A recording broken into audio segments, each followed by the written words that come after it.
Excel techno school, Guruvayanakere, Venur. Admission open now. Kumaraswamy ಅವರು cabinet ಅಲ್ಲಿ ಕೊಟ್ಟಂತ ತೀರ್ಮಾನ ಇದೆಯಲ್ಲ, ಮಾನ್ಯ ಕುಮಾರಸ್ವಾಮಿ ಅವರೇ, ನಿಮ್ಮ ವಂಶದ ವಿರುದ್ಧ ಮಾತಾಡಿದ್ರಲ್ಲ, ನೀವು ಸಾಕಿರದ ಭ್ರಷ್ಟಾಚಾರದ ಒಂದು ಕೂಸು ಇದು ಶಿವಲಿಂಗೇಗೌಡ. ನಿಮ್ಗೂ ನೈತಿಕತೆ ಇಲ್ಲ ಇವನ ಬಗ್ಗೆ ಮಾತಾಡಕ್ಕೆ, ಯಾಕಂದ್ರೆ ಅವ್ನು ಬೆಳೆಸಿದ್ದೆ ನೀವು, MLA ಮಾಡಿದ್ದೆ ನೀವು. ಅದೇನೋ ಹೇಳಿದ್ರು ಕೆಲವರೆಲ್ಲ, ರಾಗಿ ಬಗ್ಗೆ, ಇನ್ನು ಜಲ್ಲಿ ಬಗ್ಗೆ, ಕೃಷಿ ಬಗ್ಗೆ ಹೇಳಿದ್ರೆ ನನ್ನ ಪದ ಬಾಯಲ್ಲಿ ಬರೋದು ಬೇಡ.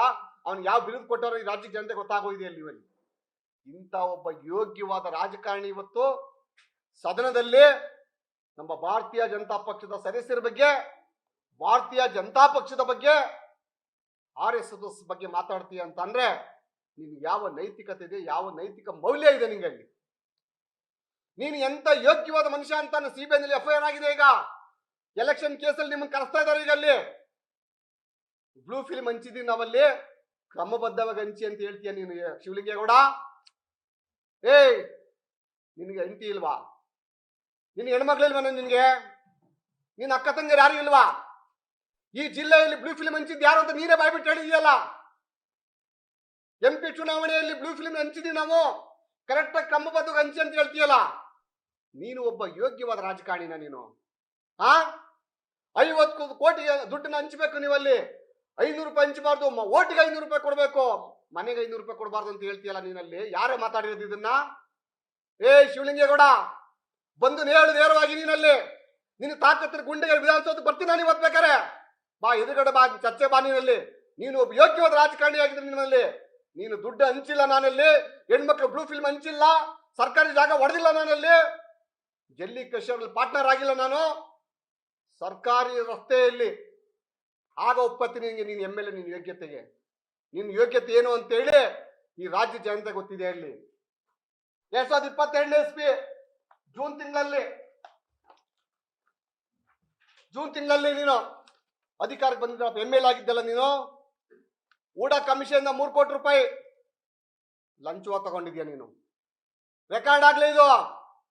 3 ಕೋಟಿ ರೂಪಾಯಿನ ಲಂಚವಾಗಿ ನೀನು 3 ಕೋಟಿಗೂ ಅಧಿಕವಾಗಿ ನಿನ್ನ ವರ್ಗಾವಣೆ ಮಾಡಿಸ್ಕೊಡ್ತೀನಿ ಅಂತ ಹೇಳಿ ಮಾಡಿಸ್ಕೊಡ್ಲಿಲ್ಲ. ತಿರುಗಿ ಬಿದ್ದಾಗ ಏನ್ ಹೇಳಿದ್ಯಾ ನೀನು? ನಿಮ್ಮ ಅಪ್ಪನ ಮನೆ ದುಡ್ಡು ಕೊಟ್ಟಿದ್ಯಾ, ದುಡ್ಡು ಹೊಡೆದಿದ್ಯಾ, ಕೊಟ್ಟಿದ್ಯಾ ನೀನು? ತನಿಖೆ ಆಗ್ಲಿ ಬೇಕಾದ್ರೆ ಈ ಮಾತು ನಾನಲ್ಲಿ. ಯಾವ ತನಿಖಾ ಸಂಸ್ಥೆ ತನಿಖೆ ಬರಲಿ ಬೇಕಾದ್ರೆ ಅಲ್ಲಿ ನೀನು ಲಂಚ ಇಸ್ಕೊಂಡಿಲ್ಲ ಅಂತ ಹೇಳಿ AEAW ಇಂದ 1 ಕೋಟಿ ರೂಪಾಯಿ, ಮತ್ತೆ AEಗಳಿಗೆ JEಗಳಿಗೆ 10 ಲಕ್ಷ ರೂಪಾಯಿ, ಎಕ್ಸಿಕ್ಯೂಟಿವ್ ಇಂಜಿನಿಯರ್ಗೆ 50 ಲಕ್ಷ ರೂಪಾಯಿ ದುಡ್ಡನ್ನ ಆ ಟೈಮಲ್ಲಿ ಲಂಚ ತಗೊಂಡಿಲ್ವ ಜೂನ್ ತಿಂಗಳಲ್ಲಿ? ದಾಖಲೆ ಬೇಕಾ?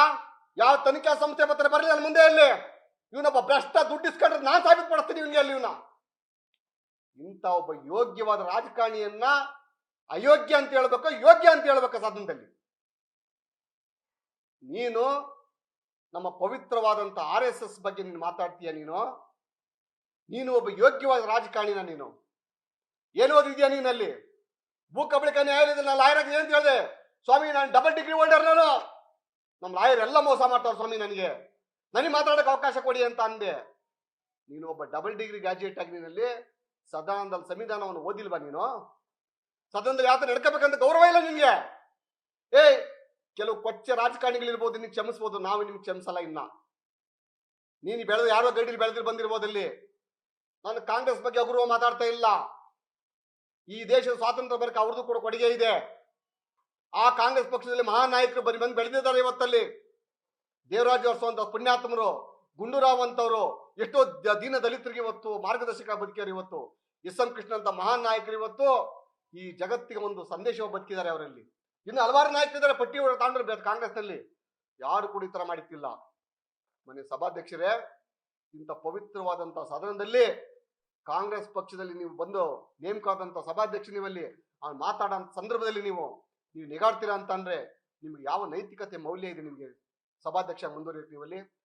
ನಾನು ಕೊನೆಯದಾಗ ಒಂದು ಮಾತನ್ನು ಹೇಳ್ತಾ ಇದ್ದೀನಿ. ನಾನು ಕೂಡಲೇ ಶಿವಲಿಂಗೇಗೌಡ ಮೇಲೆ FIR ಮಾಡ್ಲೇಬೇಕು. ನಾನು ಬಂದಂತ ಕೆಲಸ ಮಾಡ್ಬೇಕು ನೀವಲ್ಲಿ. ಯಾವ ಹೆಣ್ಮಗಳ ಬಗ್ಗೆ ಮಾತಾಡಿದಿರ ನೀವಲ್ಲಿ? ಯಾವ ಹೆಣ್ಮಗಳ ಬಗ್ಗೆ ಮಾತಾಡಿದಿರಾ? ಅವತ್ತು ಒಬ್ಬ ಹೆಣ್ಮಗಳ ಬಗ್ಗೆ ಸೀಟ್ ರವಿ ಯಾವುದೇ ಪಕ್ಷ ಆಗಲಿ ಮಾತಾಡಿರೋದಕ್ಕೆ ಹೈಕೋರ್ಟ್ ಕೂಡ ಕ್ಷಮಿಸ್ತಿಲ್ಲ ಅವ್ರಿಗೆ. ಅಲ್ಲಿ ಕ್ಷಮೆ ಕೇಳಿ ಅಂತ ಅಂದ್ರು. ನೀವೇನ್ ಮಾಡಿದ್ರಿ ಇವತ್ತು? ಹೇಳಿ ಏನ್ ಮಾಡಿದ್ರಿ ನೀವು ಅವತ್ತು? ನೀವು ಮಾಡ್ತಾರೆ ಕೆಲಸಗಳೇನು ಇವತ್ತು ಏನಾಗಿದೆ ಇವತ್ತು ಇಡೀ ದೇಶದಲ್ಲಿ ತೀರಾ ಹೀನಾಯ ಪರಿಸ್ಥಿತಿ ಬಂದಿರೋದು ಅಂತ ಕರ್ನಾಟಕ. ಇವತ್ತು ಯಾವುದೇ ಪಕ್ಷ ಆಗಿರ್ಲಿಬಹುದು ಇಲ್ಲಿ ಆ ಹೆಣ್ಮಕ್ಳ ಬಗ್ಗೆ ಈ ಹೆಣ್ಮಕ್ಳ ಬಗ್ಗೆ ಹೇಳೋದು, ಬರೀ ಅಷ್ಟಿಲ್ಲ ವಿಡಿಯೋಗಳು ರಿಲೀಸ್ ಮಾಡೋವಂಥದ್ದು, ಹಲವಾರು ರೀತಿಯನ್ನು ಮಾಡಿದ್ರಿ ನೀವಲ್ಲಿ.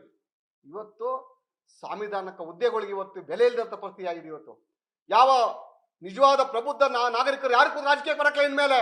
ಇಂಥ ವಲಸೆ ರಾಜಕಾರಣಿಗಳಿರೋವರೆಗೂ ಕೂಡ ಯಾವ ಬುದ್ಧಿಜೀವಿ ಕೂಡ ರಾಜಕಾರಣ ಬರಕಿಲ್ಲ ಇನ್ನ ಯಾವ ಹೆಣ್ಣು ಮಕ್ಕಳು ಕೂಡ ಇಂಥ ಕೆಟ್ಟ ಜಾಗಕ್ಕೆ ನಾ ಶಾಸಕೀಯಾಗಿ ಬರ್ಬೇಕನ್ನೋ ಭಾವನೆಗೂ ಕೂಡ ವ್ಯಕ್ತಪಡಿಸಕ್ಕಿಲ್ಲ ಅಲ್ಲಿ. ಇಂಥ ಪರಿಸ್ಥಿತಿಯನ್ನು ಇವತ್ತು ಕಾಂಗ್ರೆಸ್ ಪಕ್ಷದಲ್ಲಿ ಮಾಡ್ತಾ ಇದ್ರಿ ನೀವಲ್ಲಿ. ಇಂಥ ಒಬ್ಬ ವ್ಯಕ್ತಿನ ಹೆಣ್ಮಕ್ಳು ಬ್ಲೂ ಫಿಲ್ಮ್ ಹಂಚಿದಂತ ವ್ಯಕ್ತಿನ, ಇಂಥ ಒಬ್ಬ ಯೋಗ್ಯತೆಗೆ ಅನರ್ಹವಾಗಿರುವಂತ ವ್ಯಕ್ತಿಯನ್ನು ಇವತ್ತು DCM ಉಪಮುಖ್ಯಮಂತ್ರಿ ಆದಂತ DK ಶಿವಕುಮಾರ್ ಅವರ ಕನಕೋತ್ಸವ ಕಾರ್ಯಕ್ರಮದಲ್ಲಿ ಹಾಸನದ ಹುಲಿ ಅಂತ ಕರೀತಾರಲ್ಲಿ ಮೊನ್ನೆ DK ಶಿವಕುಮಾರ್ ಅವರೇ. ನಾನು ಬೇರೆ ಏನು ಹೇಳೋದು ಬೇಡ. ನಿಮ್ಮ ಹೆಣ್ಣು ಮಗಳು ನಿಮ್ಮ ಮಗಳು ಬಂದಲ್ಲಿ ಸಭೆಗೆ ಬಂದ್ರು, ಇಡೀ ದೇಶ ನೋಡ್ತು ಎಷ್ಟು ಗೌರವ ಇತ್ತು, ಆ ಸಭೆಗೆ ಎಷ್ಟು ಅಂದ ಇತ್ತು. ಆಗ ನಿಮ್ಮ ಮಗಳು ನೆನಪರ್ಲಿಲ್ವಾ? ಇದೆಲ್ಲ ಹೆಣ್ಮಕ್ಳು ಬ್ಲೂ ಫಿಲ್ಮ್ ಹಂಚ್ಬೇಕಾರೆ ನೆನಪರ್ಲಿಲ್ವಾ? ಅಲ್ಲಿ ಯಾವ ಹೆಣ್ಣು ಮಕ್ಕಳು ಬ್ಲೂ ಫಿಲ್ಮ್ ಹಂಚಿದಂತ ಅವನೇ ಒಪ್ಕೊಂಡವನು ಆ ವ್ಯಕ್ತಿಯ ಕೈ ಹಿಡಿದು ಎತ್ಬಿಟ್ಟು ಹಾಸನ ಹುಲಿ ಅಂತ ಹೇಳ್ತಿರಲ್ಲ. ನೈತಿಕತೆ ಇದೆ ನಿಮ್ಗೆ ನಾಚಿ ಆಗಲ್ಲ ನಿಮ್ಗೆ ಅಂತ ಹುದ್ದೆ ಮುಂದುವರಿಯಕ್ಕೆ ನೀವೆಲ್ಲ ನೀವಲ್ಲಿ. ನಿಮ್ಗೆ ತಾಕತ್ತಿದ್ರೆ ಈ ಗಳಿಗೆಯಲ್ಲಿ ಶಿವಲಿಂಗೇಗೌಡರನ್ನ ಪಕ್ಷದಿಂದ ಉಚ್ಚಾಟ ಮಾಡಿ ನೀವಲ್ಲಿ. ಅವತ್ತು ಕಾಂಗ್ರೆಸ್ ಪಕ್ಷಕ್ಕೆ ಇನ್ನೂ ಕೂಡ ಗೌರವ ಇದೆ, ಕಾಂಗ್ರೆಸ್ ಪಕ್ಷಕ್ಕೆ ನೈತಿಕತೆ ಒಪ್ಕೋಬಹುದಲ್ಲಿ. ಇಲ್ಲ ಅಂತ ಅಂದ್ರೆ ನೀವು ನಮ್ಮ ದೇಶದ ಸಂವಿಧಾನವನ್ನು ಅರಾಜಕತೆ ತತ್ತಿರುವಂತ ಕಾಂಗ್ರೆಸ್ ಪಕ್ಷ ನಿಮ್ದಲ್ಲಿ. ನಾನು ಈಗೇನು ಹೇಳಿದ್ದೀನಿ ಎಲ್ಲಾ ದಾಖಲೆಗಳಿದಾವೆ ಇಲ್ಲಿ, ಪ್ರತಿಯೊಂದು ದಾಖಲೆಗಳನ್ನ ಬಿಡುಗಡೆ ಮಾಡ್ತೀನಿ ನಾವಲ್ಲಿ. ಕೇಳಿ, ನಾನು ನೇರವಾಗಿ ಆರೋಪ ಮಾಡಿ ಇಂತಿಂತ ವ್ಯಕ್ತಿಗಳನ್ನ ದುಡ್ಡು ಸುಳ್ಳು ಮಾಡ್ಕೊಂತ ಹೇಳಿ ಆ ವ್ಯಕ್ತಿಗಳನ್ನ ಕರೆಸಿ ಮುಂಪರ ಪರೀಕ್ಷೆ ಮಾಡಿಸಿ ಎಷ್ಟು ದುಡ್ಡು ಕೊಟ್ಟವ್ರೆ ಇವ್ರಿಗೆ ಅಂತ ಹೇಳ್ತಾರೆ. ಅವರಲ್ಲಿ ಸೈಟ್ ನ ಮಾರಿ ದುಡ್ಡು ಕೊಟ್ಟವ್ರೆ ಶಿವಲಿಂಗೇಗೌಡನ್ಗೆ. ಇದು ಬಹಳ ಗಂಭೀರವಾದ ವಿಚಾರ. ಉಳ್ಕೋಬೇಕು ಇನ್ನು ಹಾಸನದಲ್ಲಿ ಅಂತೇಳಿ ಸೈಟ್ ಅನ್ನು ಮಾರಿ ದುಡ್ಡು ಕೊಟ್ಟವ್ರೆ. ಕರ್ಸಿ ಆ ವ್ಯಕ್ತಿನ. ಈಗ ಹೇಳಕ್ಕಿಲ್ಲ, ಲಂಚ ಕೊಟ್ಟದ್ದು ಹೇಳಕ್ಕಿಲ್ಲ ಅಲ್ವಾ?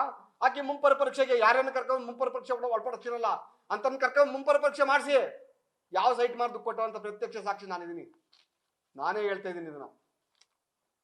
ಹಾಗಾಗಿ ಈ ದಿನ ಪತ್ರಿಕಾಗೋಷ್ಠಿಯಲ್ಲಿ ಬಹಳ ನೋವಿಂದ ಕಾಂಗ್ರೆಸ್ ಪಕ್ಷದವರಿಗೆ ಇದು ಒಂದು ಎಚ್ಚರಿಕೆಯ ಗಂಟೆ. ಇದು ನೀವು ಪಕ್ಷ ಉಳಿಬೇಕು ಅಂತ ಅಂದ್ರೆ ತಕ್ಷಣವೇ ಶಿವಲಿಂಗೇಗೌಡರ ಉಚ್ಚಾಟನೆಯನ್ನು ಮಾಡಿ ಮತ್ತೆ ಸಭಾಧ್ಯಕ್ಷ ಸ್ಥಾನದಿಂದ ಸ್ಪೀಕರ್ ಅವರನ್ನು ಕೆಳಗಿಳಿಸಬೇಕು ಅಂತ ಹೇಳಿ ನಾನು ತಮ್ಮ ಪತ್ರಿಕಾಗೋಷ್ಠಿ ಮುಖಾಂತರ ನಾನು ಮನವಿಯನ್ನು ಮಾಡ್ತೀನಿ.